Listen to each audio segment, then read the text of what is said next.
Assalamualaikum sahabat muslim. Kisah ini kami tukil dari literasi periwayatan Imam Ibnu Al-Jauzi, atau Abu Al-Farraj Ibnu Al-Jauzi. Beliau lahir di Baghdad pada tahun 508 Hijriah, dan meninggal pada tahun 597 Hijriah. Beliau adalah seorang ahli fikih, sejarawan, ahli tata bahasa, ahli tafsir, dan ulama yang merupakan tokoh penting dalam berdirinya kota Baghdad, dan pendakwah mazhab Hambali yang terkemuka di masanya. Sahabat muslim, silahkan tonton video ini hingga selesai. Berikut, inilah kisahnya.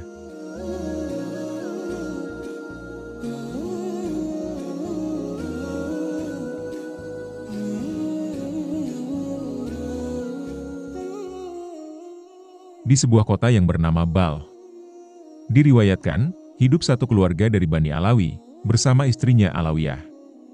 Keduanya adalah keturunan dari Sayyidina Ali ibnu Abi Thalib radhiyallahu an. Mereka memiliki beberapa anak perempuan, dan tinggal bersama. Akan tetapi, kondisi mereka terbilang miskin.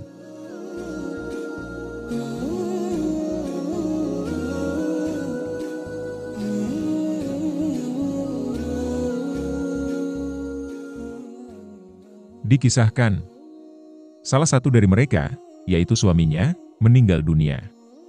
Sehingga meninggalkan istri dan anak-anaknya, pada saat kondisi sedang prihatin.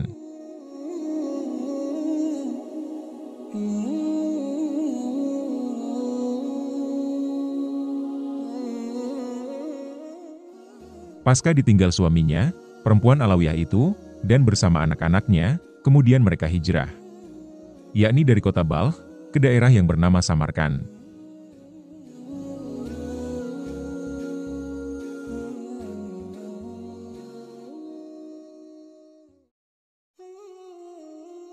Sahabat muslim, hasil telusuran kami, bahwa nama tempat asal dari keluarga perempuan Alawiyah tadi adalah di Balkh. Saat ini daerah tersebut berada di utara wilayah negara bagian Afghanistan. Sedangkan Samarkand, tempat yang dituju, saat ini berada di wilayah negara bagian Uzbekistan. Artinya, berarti pada saat suaminya meninggal dunia, perempuan tersebut bersama anak-anaknya, berjalan menempuh ratusan kilometer, dari Balkh ke Samarkand.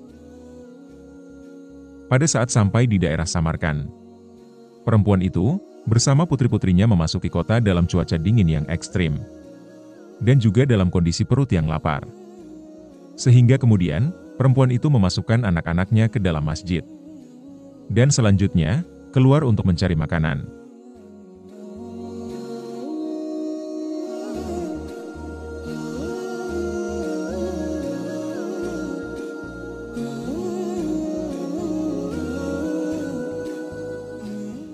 Pada saat keluar, perempuan Alawiyah itu melewati dua kelompok orang.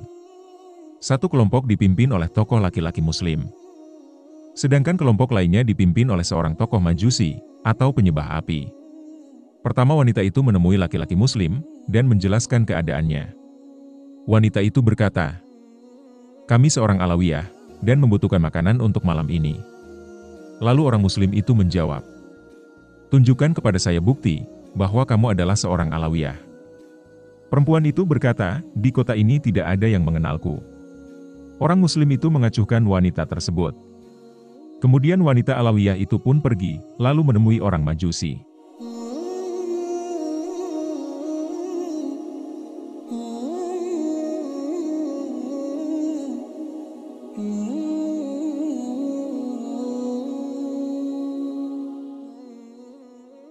Setelah menemui orang majusi, selanjutnya perempuan itu menceritakan keadaannya, dan apa yang sedang terjadi padanya. Tidak berpikir panjang, sang majusi mengirim beberapa orang wanita, bersama si wanita tersebut ke masjid. Kemudian menjemput dan membawa anak-anaknya ke rumah. Si majusi memberi si perempuan dan anak-anaknya makan, memperlakukan mereka dengan baik, dan mendandani mereka, dengan pakaian yang mewah.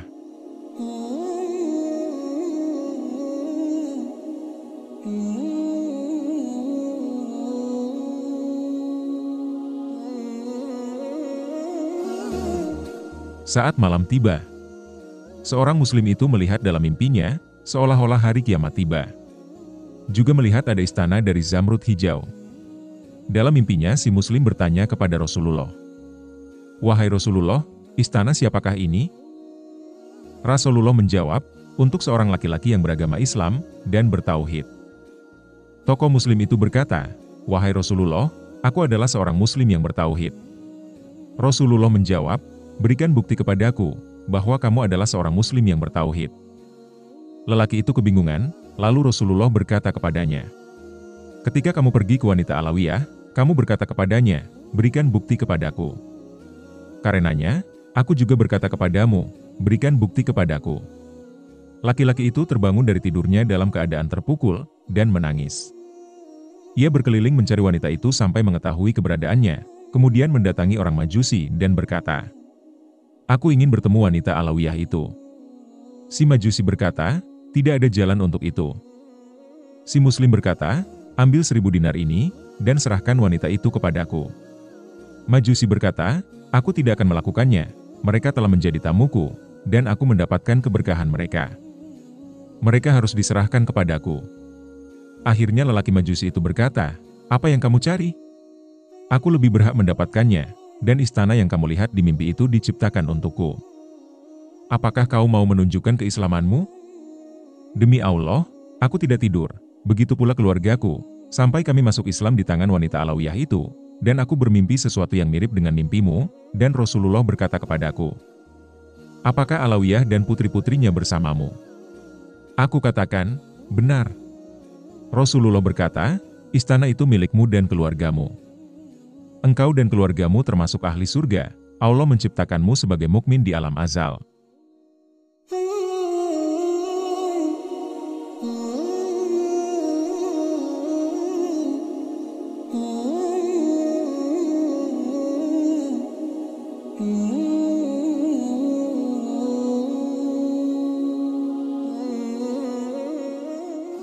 Sahabat Muslim, bagaimana tanggapan kalian mengenai kisah ini? Sebenarnya kisah ini sudah tidak asing lagi di telinga kita. Bahkan para kiai di pelosok desa sering menyampaikan riwayat mengenai bab kisah ini. Apa pelajaran yang bisa diambil dari kisah ini? Sesungguhnya adalah sebuah renungan.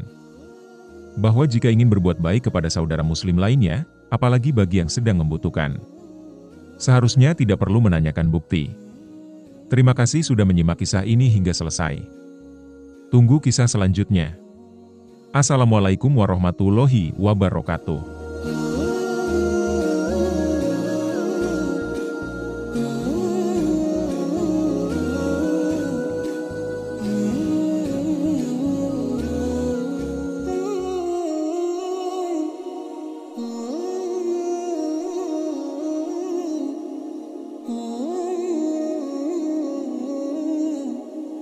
Mm-hmm.